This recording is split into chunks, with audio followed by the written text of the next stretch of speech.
Good morning student. आज का हमारा सब्जेक्ट है जनरल नॉलेज। तो जनरल नॉलेज की बुक में आपको पेज नंबर 19 पे चैप्टर नंबर 14 निकालना है।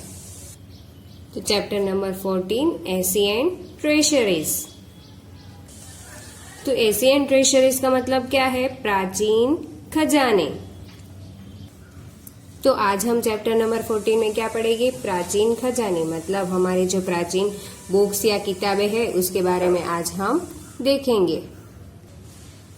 Ancient books and text are a source of individual knowledge.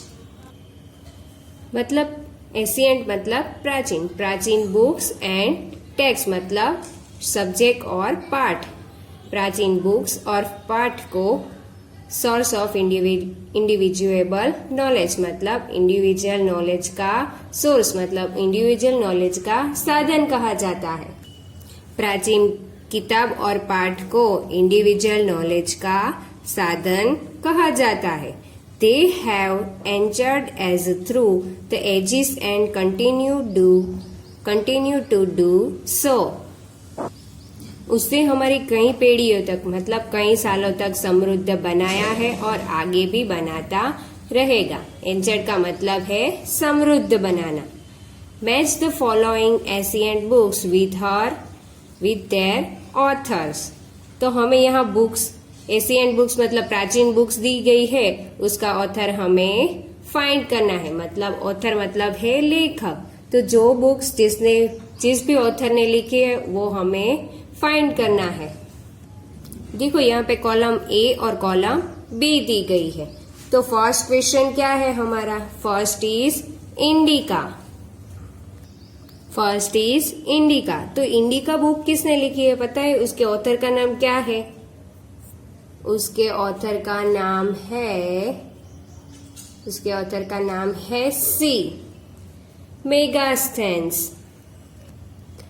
तो इंडिका बुक्स के ऑथर का नाम है मेगास्थेन्स। तो इधर आपको एरो करके क्या आंसर लिखना है? Answer is C. आपको इंडिका को सी नंबर पे मैच करना है। हाँ, तो इंडिका बुक में मेगास्थेन ने क्या लिखा है पता है आपको? इंडिका बुक्स में मेगास्थेन ने हमारे इंडिया के बारे में सब कुछ लिखा है। तो इंडिया के बारे में क्या क्या लिखा है? उसमें लिखा है हमारे इंडिया की ज्योग्राफिकल एरिया के बारे में लिखा है, मतलब भौगोलिक area, geographical area. Then second है हमारा हिस्ट्री, मतलब इंडिया की जो पुरानी हिस्ट्री है उसके बारे में भी इस बुक में लिखा गया है। एंड देन इकोनॉमिक्स और सोसाइटी। इकोनॉमिक्स का मतलब है हमारे इंडिया का अर्थतंत्र, अर्थव्यवस्था तंत्र, इकोनॉमी और सोसाइटी। सोसाइटी का मतलब है समाज, हमारे इंडिया का समाज। और उसमें कौन कौन से धर्म आते हैं, कौन कौन से जाति के लोग लेते हैं, वो सब के बारे में ये इंडिका बुक में मेगास्थेन ने सब कुछ डिस्क्रिप्शन में लिखा है। तो इंडिका बुक के ऑथर का नाम क्या है? सी मेगास्थेन्स। देन सेकंड क्वेश्चन है हमारा अर्थशास्त्र। तो अर्थशास्त्र बुक किसने लिखी है? उसके ऑथर का नाम क्या है? Let's find out. उसके ऑथर का नाम है कौटिल्य। आंसर इज ई, कौटिल्य। तो क्या आंसर लिखना है आपको अर्थशास्त्र के सामने? आंसर इज ई, कौटिल्य। आपको ई के साथ मैच करना है। तो ये कौटिल्य कौन थे पता है आपको? कौटिल्य एक ब्राह्मण पंडित थे। वो चंद्रगुप्त मौर्य राजा के महामंत्री थे। चंद्रगुप्त राजा जो है उसके महामंत्री कौटिल्य थे। उसने कौन सी बुक लिखी है? अर्थशास्त्र। उसने अर्थशास्त्र के बारे में पूरा डिस्क्रिप्शन दिया है। तो अर्थशास्त्र बुक के अंदर कौटिल्य ने क्या क्या लिखा था? उसने लिखा है राज्य व्यवस्था, राज्य नीति, न्याय अन्याय, राज्य का सम्मान, राज्य का अपमान, उसके बारे में सब कुछ उसने डिस्क्रिप्शन में लिखा है। राज्य नीति कैसे करते हैं, न्याय क्या है, अन्याय क्या है, वो सब के बारे में ये कौटिल्य ने अपने चंद्रगुप्त मौर्य राजा के महामंत्री पद में लिखा था। तो ये अर्थशास्त्र बुक कौन सी भाषा में लिखी गई है पता है आपको? अर्थशास्त्र संस्कृत भाषा में लिखी गई है। संस्कृत भाषा में लिखी हुई ये बुक सबसे प्राचीन बुक है, मतलब सबसे ओल्डेस्ट बुक है। तो अर्थशास्त्र किसने लिखी है? ऑथर इज ई कौटिल्य। ठीक है। Then question number 3, Abhijnan Shakuntalam. Question number 3 क्या है? अभिजान शाकुंतलम। तो ये अभिजान शाकुंतलम किसने लिखी है पता है? उसके ऑथर का नाम क्या है? उसके ऑथर का नाम है ए कालिदास। ए कालिदास। तो अभिजान शाकुंतलम किसके ऑथर ने लिखी थी? आंसर है ए कालिदास।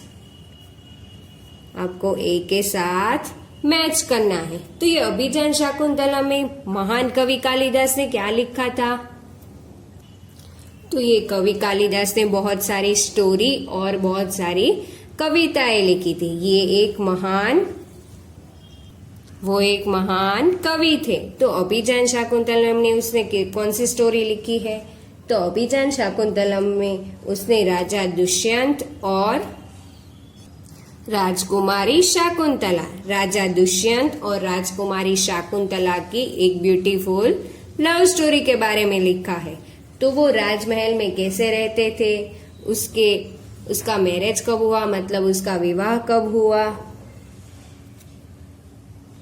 उसके बारे में एक ब्यूटीफुल लव स्टोरी लिखी है। किसने लिखी है? महान कवि कालिदास ने। अभिजान शाकुंतलम के ऑथर का नाम है कवि Kalidas. Then question number 4, Akbarnama.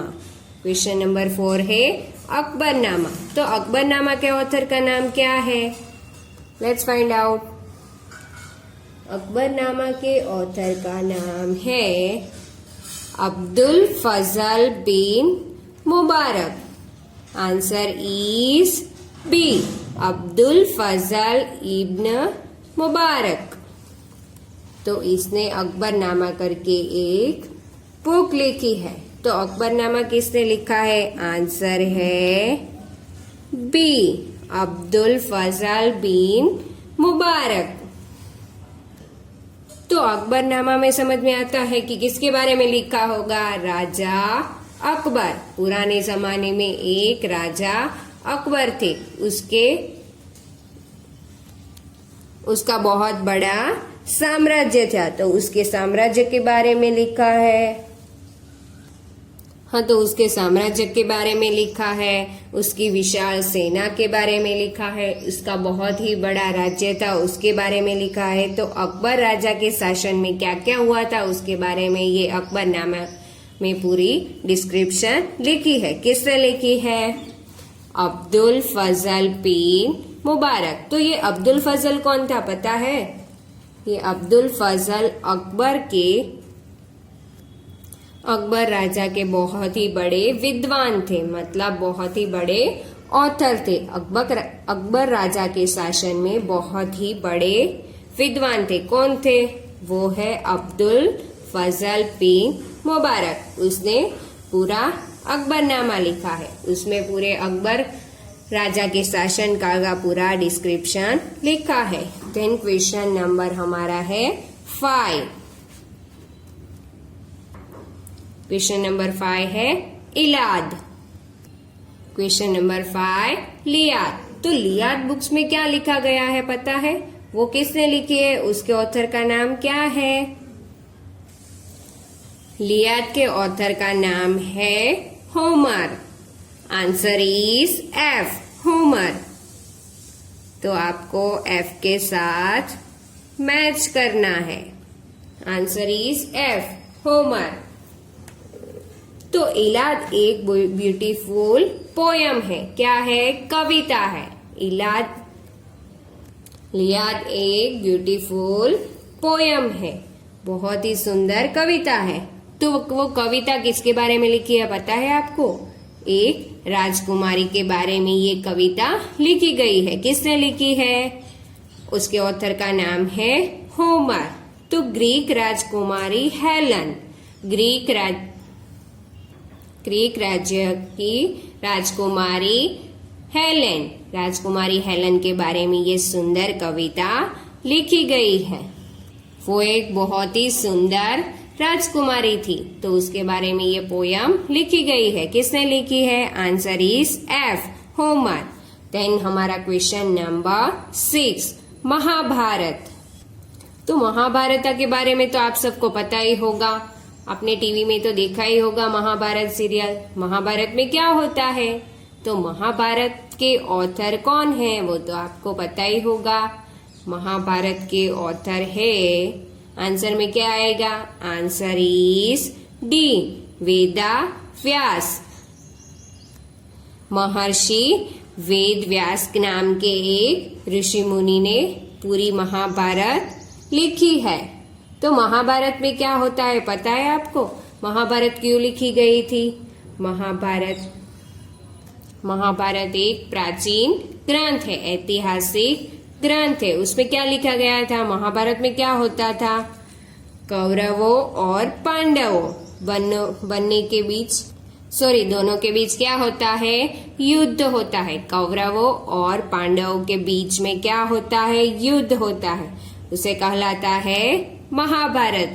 तो महर्षि वेद व्यास ने क्या लिखा है? महाभारत। उसमें कौरव और पांडवों के बारे में पूरा डिस्क्रिप्शन लिखा है। तो महाभारत को वर्ल्ड का सबसे बड़ा ग्रंथ कहा जाता है। तो सबसे बड़ा ग्रंथ कौन सा है? महाभारत।